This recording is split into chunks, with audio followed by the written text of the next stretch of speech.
Fernando le encantaban las historias de miedo y estaba obsesionado con los cementerios, aunque no comprendía muy bien el porqué. Siempre que realizaba un viaje, procuraba visitar el camposanto de la ciudad o del pueblecito en el que estuviera.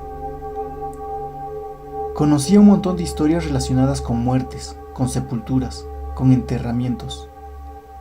En aquella ocasión, Fernando había decidido visitar México con un viaje organizado, pero se las había ingeniado para escapar del grupo, tomar un taxi y acercarse al cementerio de Belén, un pueblecito situado a unos pocos kilómetros de donde estaban alojados. Prefirió cambiar la excursión que los llevaría a conocer varios monumentos de la zona por visitar las lápidas del cementerio de esta localidad. En media hora estaré de vuelta, le indicó Fernando al taxista. No se preocupe, doctor, usted no tenga prisa, le contestó el conductor. Pero tenga en cuenta que en media hora aquí anochece. Sí, en media hora regreso. La pesada reja de la entrada chirrió mientras Fernando la empujaba.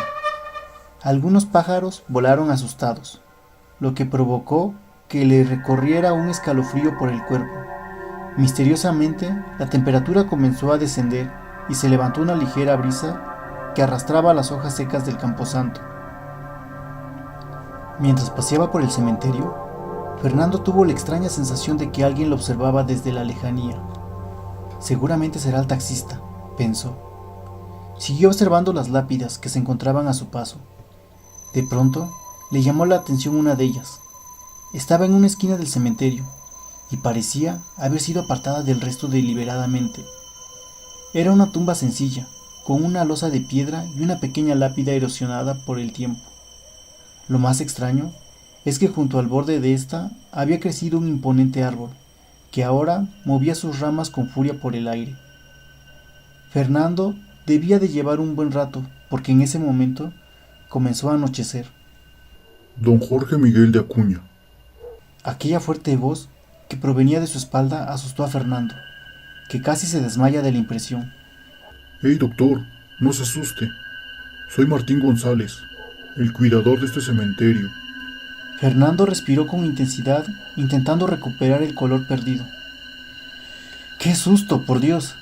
Estaba concentrado leyendo lo que ponía en la tumba y no lo he escuchado llegar. Perdóneme, ¿qué decía?, le preguntó Fernando tembloroso. Le decía que el señor que está ahí enterrado se llamaba Jorge Miguel de Acuña y su asesinato aún es recordado por todos los habitantes de esta zona, que han ido trasladando la historia de padres a hijos. Mi padre me lo contó cuando yo tenía 9 años y me relató lo que le había sucedido a este hombre y créame que nunca se me olvidará. Mi padre me contó que este señor era un rico hacendado que vivía en una mansión a pocos kilómetros de aquí. De hecho, todavía quedan en la actualidad las ruinas de aquella impresionante casona colonial. Este hombre había hecho su fortuna en Europa. Se rumoreaba que era un marqués que provenía de Rumania. Tenía unas extrañas costumbres.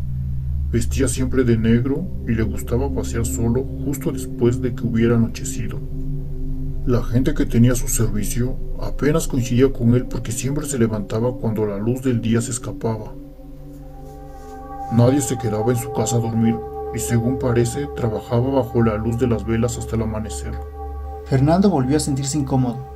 El aire rugía cada vez con más fuerza y la oscuridad era acechante. Siga, me tiene intrigado, ordenó Fernando a su inesperada guía. Al poco tiempo de llegar el extraño personaje a la zona, comenzaron a aparecer animales degollados, gatos, ovejas e incluso ratas. Y los cadáveres aparecían sin una sola gota de sangre. Imagínese.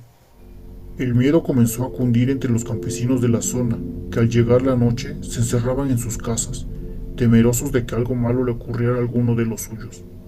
A veces observaban escondidos tras las cortinas cómo el marqués paseaba enfundado en su capa. El cuidador del cementerio encendió un quinqué que llevaba para que tuvieran algo de luz. Fernando intentaba hacerse el valiente, pero estaba aterrorizado con la historia que el responsable del cementerio le estaba contando.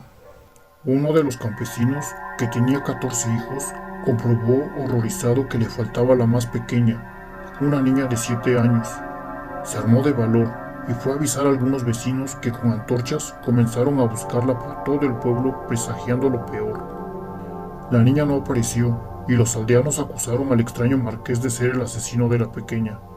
Juntos caminaron hasta su casa y lo sacaron a rastras.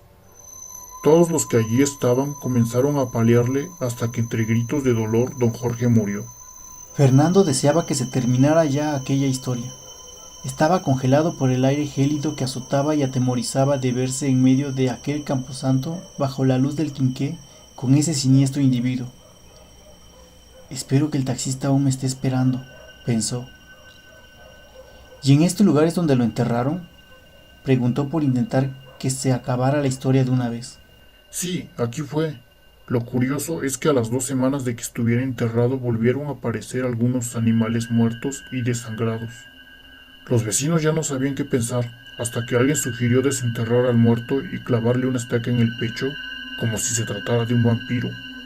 Todos estuvieron de acuerdo y comenzaron a desenterrar el cadáver de don Jorge. Imagínese, la gente se quedó aterrorizada.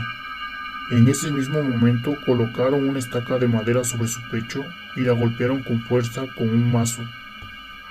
¡Dios mío! ¡Qué historia más terrible!, exclamó Fernando atemorizado. Desde luego, señor. Además, se cuenta que después del segundo entierro del marqués, y aunque al pueblo regresó la tranquilidad, comenzó a crecer este árbol junto a su lápida.